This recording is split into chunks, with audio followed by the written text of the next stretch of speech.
Symbolism was like in a quamona because video in Africa about video Mother Mario. Also, put a copy of we here.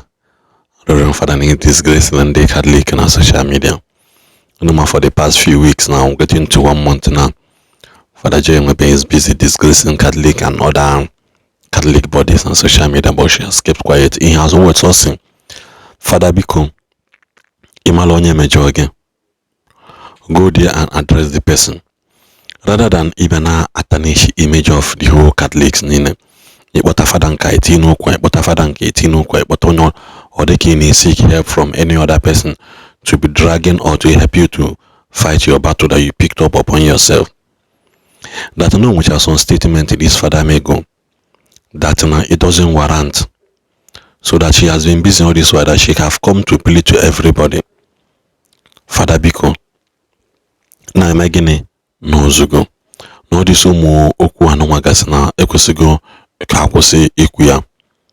Because na gini me no too much of gini everything is equally bad. Because chomkun again Mother Marion tinono kuno no ihokwu nimo ụbọchị nke tata ka ọ dịkwa na mgbe ọzọ ndị bye. I thank God for a successful retreat. I just finished my retreat this morning.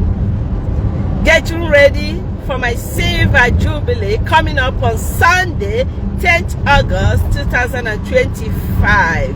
Other easy. Hey! Other easy. As you see me now, I am going to the airport to pick some of my friends that are already coming in about 15 miles, from out of the states. So I'm going to the airport now to pick them. Okay, you can join us. Come and celebrate Mother Mario. 25 years I broke very fail. Easy. It's not an easy road. Yes. Come for Zendo try. No time face bully every day of our life. Stay in the left 3 lanes. Yes. So can we find you webia? Oh, umunnem na Christy. During my retreat, I got that message to talk to all of you about this issue. I got that inspiration. From the heart of my heart, I want to beg everybody. Me bu Christian, me bu Christian, me bu blogger, me bu blogger.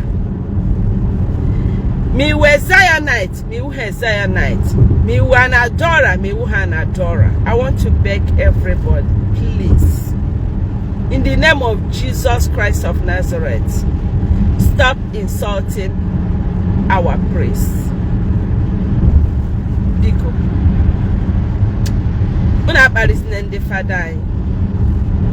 no matter the reason. The father na rukwara na anyị ọrụ pụrụ iche. Yotago ha na arụrụ anyị ọrụ dị egwu. We can do with them. We can do with them. I love our praise. And you can't afford not to love them. Even in the pastor na abụrụ Catholic Church praise. Biko une ejine maka ihe ofu onye mmadụ abụọ mmadụ atọ mmadụ anọ mere wee na-ekwutọ ndị fada. Biko, yes, ama m na iwe na-ewe ọtụtụ n'ime ụlọ maka ihe ofu ụkọchukwu anyị mega na social media. Ya ọ kachasị ọ bụrụ na ọ naanị ya mana ọ kachasị onye nke ahụ ife ọ na-eme. For a long time now, some people, many of you have been waiting for me to comment or to say something about ihe ụkọchukwu anyị kwuru. ya onye nke na akọs Ebuka Obi ọkọsugidere for almost on daily basis ọkọsugidere nwoke to the extent that Osiana no lụọ nwanyị na ọ ga-amụta nwa. Kedu ihe unu chọrọ ka m kwuo? Kedu ihe unu chọrọ ka Madam Mario kwuo? Ebe onye kwesịrị ịga na-ekpe ekpere maka ụmụ nwanyị aga ndị na-achọ nwa. Hey, even onye iro gị ya worst enemy, you can't wish that person barrenness. You cannot. I mean, your worst enemy in this world, you cannot wish that person barrenness. It's a heartbroken one. So when I saw it, in fact, instead of making on social media also, my comment, my message people advice, because I come here to advise people to condemn bad thing. Before they were emptying, after one video, one us now will also be south. Mere tinyem there na we rich sister among cause no makam ko makonye no ma chizi eh Chineke achọrọ dị m isa nwanyị ahụ achọrọ m isi okwu ihe nwanyị m na dị eme admire ụmụ ya ihe ọ na-akụziri ụmụ ya na social media ọ nọkọta rapụzi ihe ọ na-eme problem ya ọ marozi afa m otu ka o si eme onye a this reverend sister Zielon Masa Obi South, that I love her. Tell Asa Obi South for me. I for that woman. Senior Namsi, I love her and I love her children, especially her last born. Nan Amara Mebehano. Manon Adim called South Africa. I used to watch her program. Maka like him, Igbo umuya na Tom Shege. Hey, Igbo umuya on a Tom Shege. Even I seen them emere last born ya henyi. But so Nambiara, South Africa, I will look for her. I want to befriend the last born ya. Obu na ya kpota kwuru mi na America ya kpota mi ya. Ka obiam holiday. So walunum tagara num ya na video na Asa Obi South that I love her and I love her children. Obu na love him because upon woman she couldn't call my name. Us no sister we go see na video ya. So see na fambo more than Mario if I chugo madoka na fam. Na ma biaro na social media ba Saga e worom time ya Chineke zitelum kambia gwandi mmadu ife a na-eme na adịrọ mma onwe onye a na-ebuli nso no rapụ ya no me onwere ife o mere abịahụ na social media support onye ọbụla mana abịa mu for peace abịa fudo. I'm a happy sister. And we're also why you were so with me, I feel I'm sorry because Uncle Wegiki name or broke Wamakam. I fraud them, I feel when I love myself so much. Call for a way chance for heads in my life. I love everybody.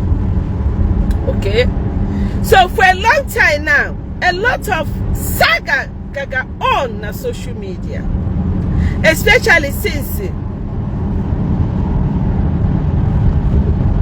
Ukochukwu ahụ ji wee kwụsie ife okwu wee kọsụ Ebuka Obi.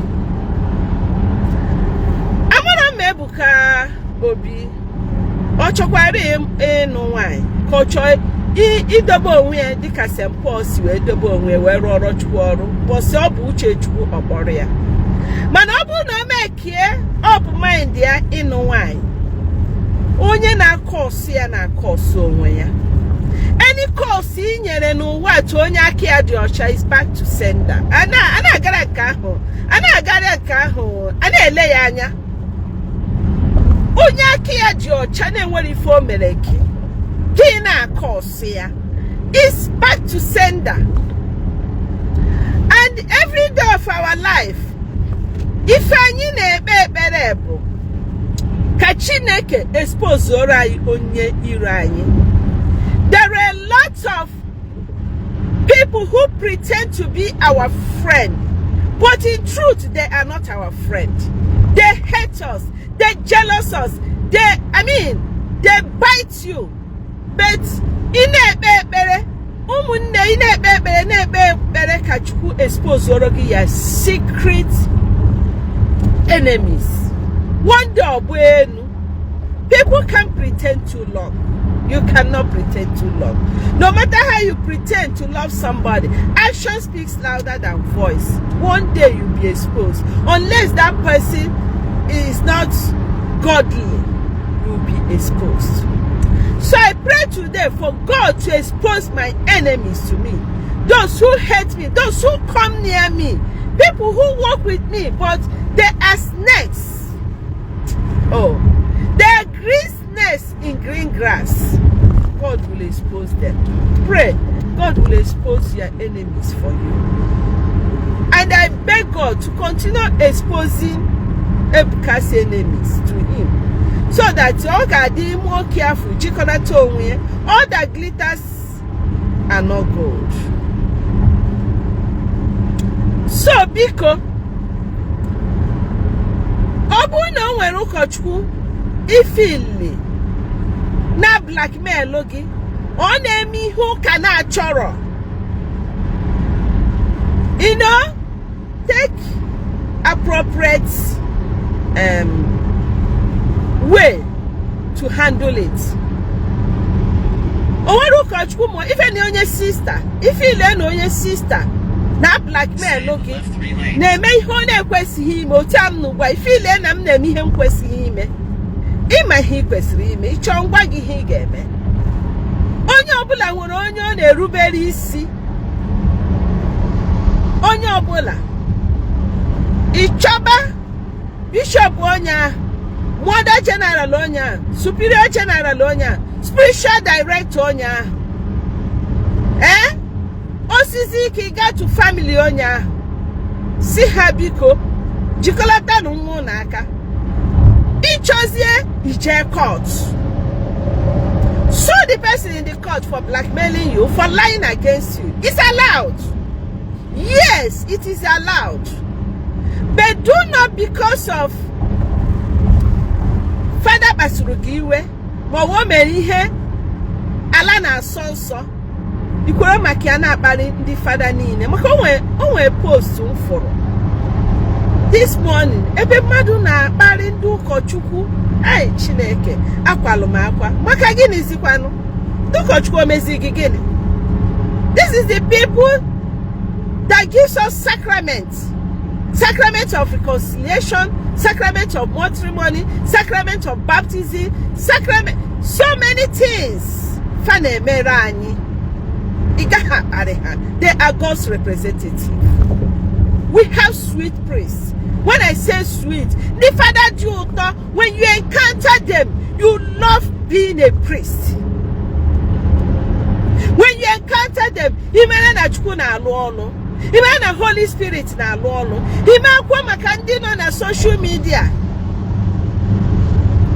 Na ba Saga when I barindu kochuku. Ima meya, it's not good.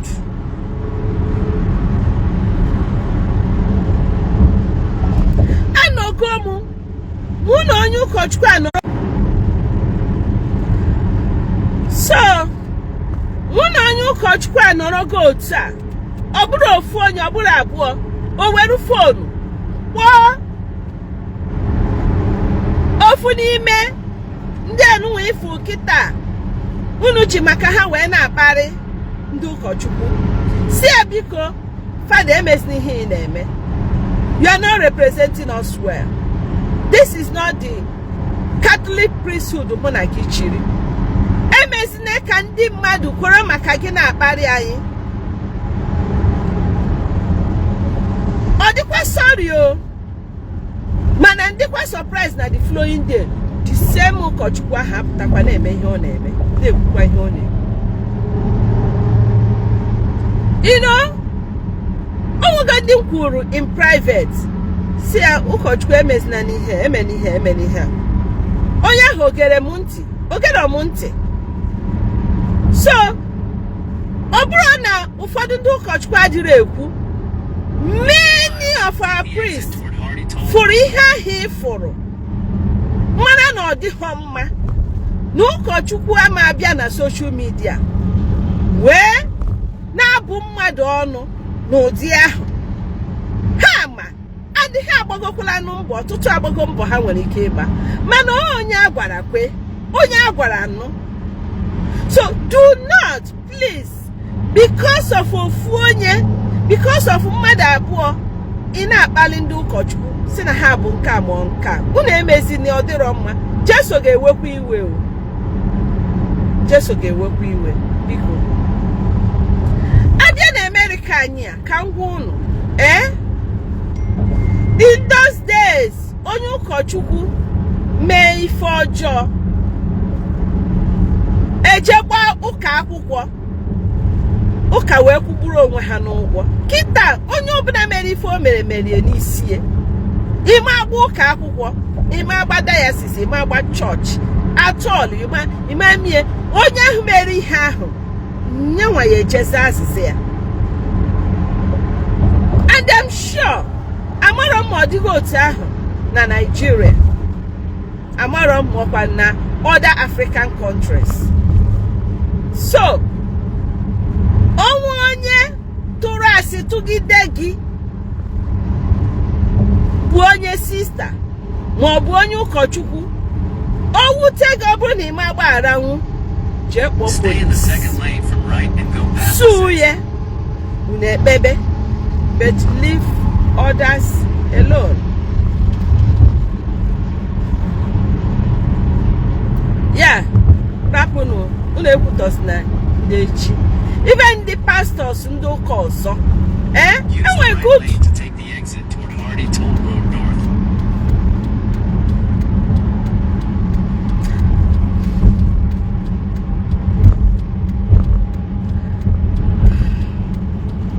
so even ndị ụka ọzọ dịka nsi na-ekwu enwe good pastors, powerful pastors, don't insult them. Ekwene maka ndị nke who fake pastors na anaghị eme ihe Chukwu chọrọ wee na-ekwutọ ndị pastor. No, ọ bụrụ onye ọbụla hụrụ ego n'anya, ego dị mma, maka ego ka ejikwa arụ ụka, ka eji ahazi ụka, ego dị mma. Mana ọ bụrụ onye ọbụla hụrụ ego n'anya n'ụdị ahụ, bikonu unu ekwutọzina ihe niile a na-eme. Gịnị ka a na-azọdụ? Kedu ife a na-azọ? A na-azọ followers, a na-azọ ego, a na-azọ ndị population, ndị nke ha ga-aka divide and rule. You bring down somebody to rise. Achọrọ m ọbụrụkwa ihe nkwu ọbịa n'ụtụtụ a biko na esi retreat na-akwado my Jubilee ka mmechikwa ọnụ. Unu azọzina onye ọbụla kwanyere onwe ya ugwu. Na egwu nkụrụ na mbọ, egwu Gozie Okeke kụrụ about Elijah na ndị amụma Baal. Who is Elijah? Elijah abụrụ fada. Elijah were prophets. Afrọkwa m na Bible ebe a na-amụ aka between onye ụkọchukwu na onye prophet. Onye ọbụla nọ na nkiye ekele ọla eke. Chukwu kpọrọ onye ọbụla. Ọ kpọrọ m anyị nwa bụ sista ịlụlụ ọlụ. Mụ na onye sista ọbụla ama aka. Gift nke m nọrọ m ke sista ọbụla nọrọ ya. Use your own gift and leave others alone. God is the caller. Adamaka. Hey, ina mara chimaka. Obu imayi no bodogu. Ina mara chimaka. Obu ni imayi no sirike. Shineke mu sirike. Chineke m bụ odogwu. Chineke m kara aka. Unu amazi n'aka. Unu amazi n'aka. Onye ọbụla rụọ ọrụ nke ya. Ofu ala ha ji ka a na-achụrụ efi. Ofu ala ha ji ka a na-achụrụ efi. Onye jealousy n'ibe ya. Me nwere one population, me nwere 1,000 population. It does not matter. Ihe matara no, we are taking everybody to heaven, to Christ. We are taking Obruna purpose of ministries, purpose of prayer grounds to take people to heaven. Then Zoike onye obuna happy biaka. Stop coming to the social media to condemn anybody. Stop coming to the social media. Imaka. Keife na emedun. Kukwa kita sina Mother Mary egbuole. A lot of people are calling na phone. Mandi from face to face. Sim Mother Mary ekwusina biko. Ekwusina. Mena asikwa na me ekwusi. Ama kwa mi ihe na adi eme. Mi ihe na eme mbiakwa. Sikwa kwuo. Don't stop. Don't stop. Kube. Biko na eweliwe ndị dụrụ mọdụ si m ekwuzina. Ọ bụrụ na m ekega ndụmọdụ unu. Achọrọ sikwa m ikwu mana unu ya agwa Jesu ya kwụsị isi m kwuo. Ife na-ekwu bụ na unu asọzi na followers. Unu enwezi n'anya ukwu n'ebe ibu unu nọ. Unu afro otu a nọ. I dare for everywhere. Once Chukwu ka ị na-akpọku. You are leading people to the kingdom of God. I will even call your program Manwohere. I will. Even this week, Ukochukwu nke na-abịa Texas. I will be there. Achọrọ m ikpe aha before na stand many advertise. Because I for fly ya. Aworo kuma onye obo eje afubeghị m ya mbọ. Mana ọ ya bịa Houston, Texas this week. This week, I think echi. What do you echi? Echi again Friday, Sunday. Yeah. Oya bia. Ukochukwu Catholic. Onye Nigeria. Nwekwara nnukwu ministry. Oya no Houston, Texas. Nwa ya eje.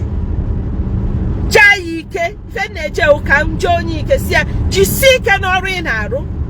Ọrụ ọbụla ị na-arụrụ Chukwu na-atọta mkpụrụ obi. Jisi ike. Ọrụ buru ibu but laborers are few. Just few laborers aha na anụ ọgụ na-azọ. Gịnị ka unu na-azọ? Gịnị ka unu na-azọ? Mi bụ onye chiri echi, mi bụ onye chiri echichi, onye ọbụla pụta ka arụ ọrụ Chukwu ọrụ.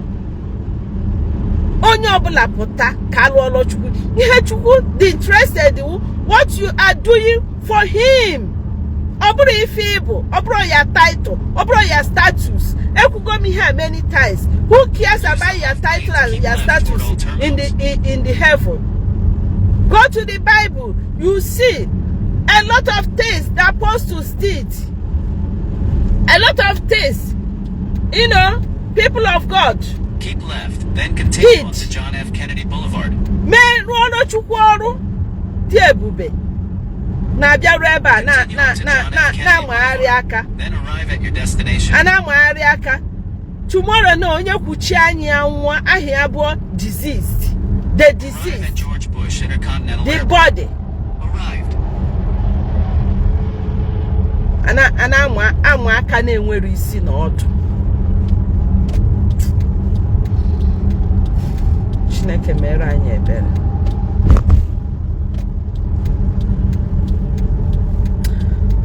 Okay, I will end this. I'm already in the airport. Come happy me so some.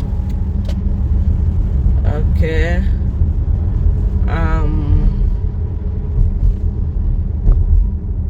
I don't want to miss my roads.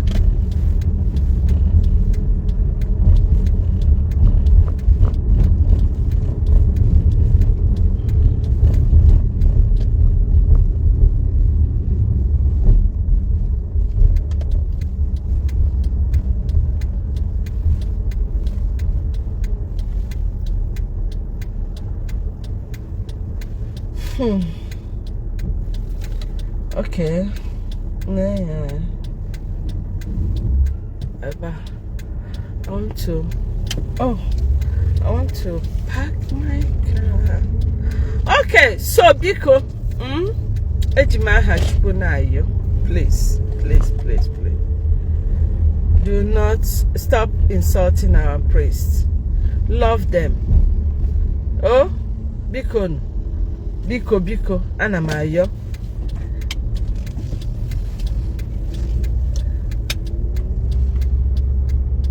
Pray for us. Pray for our priests. Pray for our sisters. Pray for our evangelists.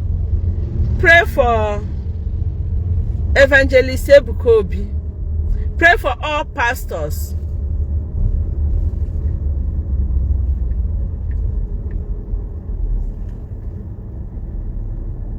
All priests, all Catholic priests. Pray for sisters. The life Head southwest on Rankin Road. Then take At the first left onto John F. Kennedy Service Road. At the stop sign, turn left onto John F. Kennedy Service Road toward Echo Park.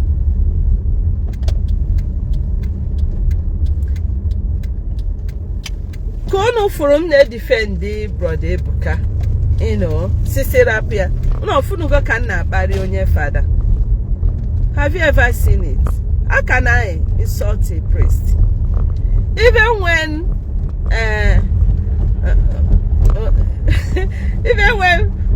Father Simuje theology, Marichan Nama even if you can barrier, no na yo moyazum. Obono yazum come water form theology, Jeme. Continue on to John F. Kennedy Boulevard. At the end of the whole thing, he's my best friend. The friends say follow ya say I go ya my best friend, and he's my best friend. Since that whole baby, you don't need to insult anybody to, say your point. That was why I'm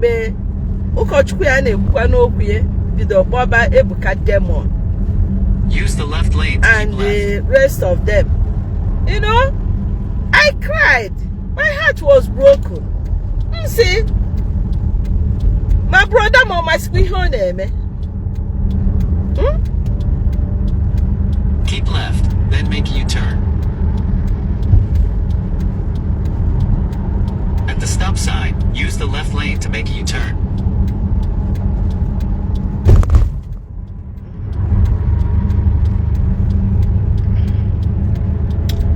Oh, Halandiala. Okay. Make a U-turn, then keep right onto John F. Kennedy Service Road toward Echo Park.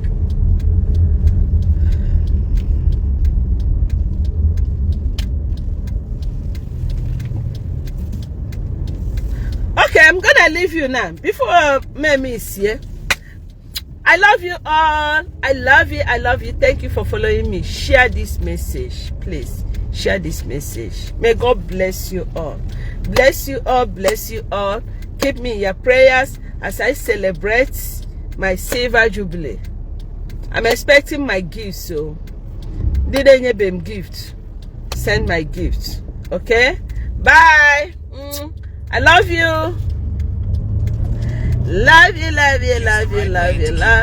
John F. Kennedy Service Road toward Echo Park.